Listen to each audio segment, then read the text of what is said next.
Hey, what is up mortals, it is Akida here, and before we get into today's video, there's something I'd like to say. I'd like to let you all know that we have a merch store. Some of the items in it are only available for a limited amount of time, so if you're interested, go into the description and check it out. Each purchase helps us make more content. Secondly, if you didn't know, only 25% of you guys are subscribed to us. So please hit that subscribe button and click the bell icon. Now, with that out of the way, let's get into the video.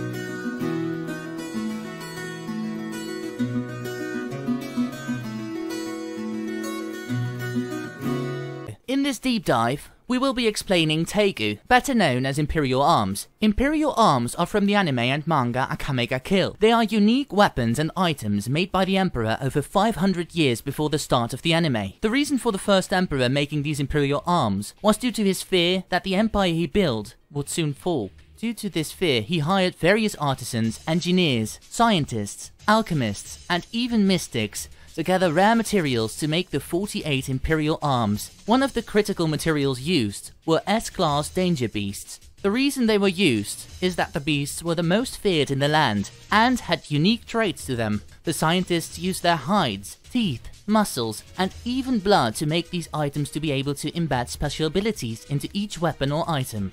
Some also said that the weapons and items made wouldn't even be able to function without the use of danger beasts. During the first Emperor's search for workers, he acquired the help of famous smiths from the Wakoku nation. These legendary smiths were able to use their skills and immense smithing technology to make the one-hit kill sword Murasame. After the making of Murasame, scientists were then able to make the Imperial arm Shambhala. Not only rare smithing techniques and alchemy were used to make these immensely powerful objects, but so were unique materials, one of which was orichalcum.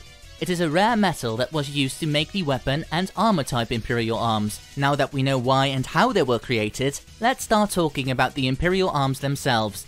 So, as stated before, Murasame is known as the one-hit kill sword. Murasame is a long-bladed katana that is embedded with a curse. This curse is what causes it to be a one-hit kill. If the blade so much as scratches a being, they will be consumed by the curse, which is a poison from the danger beast that was used to create it. This blade also has a trump card that enhances the user with the power of the deadly curse itself. The downfall of this trump card is that when it is used, red markings appear on the user's body, which then turn into scars that hurt the user even after the blade has been destroyed.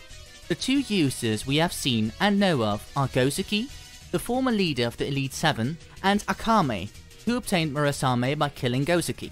The blade is now no longer active since General S death destroyed it in the final battle between her and Akame. Shambhala is an Imperial arm that can manipulate space itself. This Imperial arm comes as a pendant that is convenient for the user. The way Shambhala can manipulate space is unknown, but there is speculation that it has to do with the alchemy that was used to create it. The user was Shura, the son of the Prime Minister, and was partially used by Lubbock before his death. The Imperial arm was destroyed during Lubbock's death. The Demon Armor Incurcio. This Imperial arm is an armor type that was made from the hide and blood of the Tyrant Dragon. The Imperial arm takes the shape of a medium-length silver sword with a chain-link tassel and comes with a unique ability, which is that it can grow stronger. This is due to the dragon that helped make the armor is said to be still alive. The Tyrant Dragon could adapt to its environment, which now supports the armor to grow stronger. Even though this is an excellent ability to have, it also has a drawback, since if the user relies on the armor too much, it can take over, which we can see from the manga with Tatsumi. When the armor takes over, the user starts to gain the features of the dragon itself, such as slit-like eyes, skills, and a split tongue. The armor also has a trump card that allows the user to turn invisible. This ability comes from the dragon's excellent camouflage, but this doesn't hide the user's presence. The armor's final form was achieved by Tatsumi, who was also being consumed by it. The former users of this armor are Tatsumi, Bulat, who gave Tatsumi Incurcio upon his death, and Gensi, Bulat's former mentor. This armor is said to be the prototype of our next Imperial arms, Grand Chariot. Grand Chariot is yet another armor type Imperial arm. Similar to Incurcio, it also comes in the form of a sword with a chain-link tassel, but it is black instead of silver like Incurcio's. The armor is a slim black full body suit with a phantasmagoric black film instead of the cape that Incursio has. It is stated by Wave that Incursio is the prototype for Grand Chariot, though we can believe that it was made after Incursio. Just like Incursio, Grand Chariot grants the user enhanced physical abilities, but unlike Incursio, Grand Chariot is always in a state of equilibrium, having little to no explosive power, meaning that it is unable to evolve like Incursio. The dangerous power Incursio has forcibly evolved it too much, which could be why Grand Chariot is said to be a better version. The only known user of Grand Chariot is Wave, and the Imperial Arm is said to be still active. Before we get back into the dive, I would like to say that we've got a third channel called Anime Theory. Anime Theory mainly focuses on a large variety of mind-boggling anime theories. If you are interested in the content we share with all channels, make sure you click the icon on the top right corner or check the description below for a link to the channel. Now, with that out of the way, let's get back into the dive. The Demon's Extract is an Imperial Arm, which is the blood of an S-Class danger beast found in the eastern parts of the Empire. Esdeath is the only user of the Demon's Extract. Many tried to obtain the power of this Imperial Arm, but when drinking the blood with just one sip, they went insane. Esdeath is the only person not to be scared by the blood and entirely consumed it. Once the blood is consumed, a mark appears on the user. As seen with Esdeath, it appears on her chest. The Demon's Extract grants the user the power to control ice even without a water source. Najenda even stated that she believed this was the strongest Imperial Arms. This isn't the only ability that the user is granted. There's also a trump card. The Imperial Arm wasn't made to have a trump card. Still, Esdeath was able to create 3 trump cards. We see the first one in the anime, which allowed her to freeze time itself. The other lets the user create Ice Centaur soldiers. And lastly, the third trump card was capable to freeze a portion of the Empire, engulfing it with ice and snow. Esdeath was the only user of the Demon's Extract, which was destroyed due to her death at the hands of Akame in their final battle. The Imperial Arms known as Pumpkin. The Imperial Arm comes in the form of a gun. It was able to attach and reattach. Pumpkin didn't need any ammunition to load. It was powered by the amount of danger the user was in. Pumpkin was also able to shoot off rapid-fire shots using the user's life energy. There was also a scouter that was in a side compartment for the user to use as a sniper scope. Mine mainly used Pumpkin as a sniper. This Imperial Arm wasn't just meant for shooting, as it could also be used as a melee weapon if needed. Along with the other abilities, it also had a trump card that would blast a beam that was able to cut anything it came into contact with. But its maximum capabilities came from its long barrel mode. The only 2 users of Pumpkin were Najenda and Mine.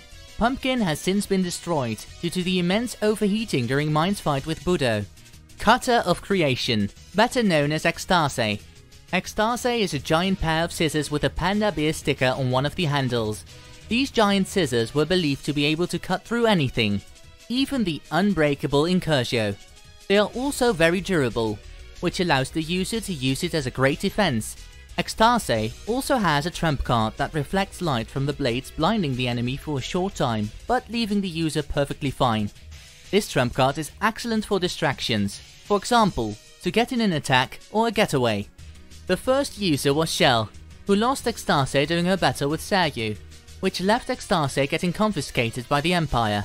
The blade was then used by Kaku, who was defeated by Mine.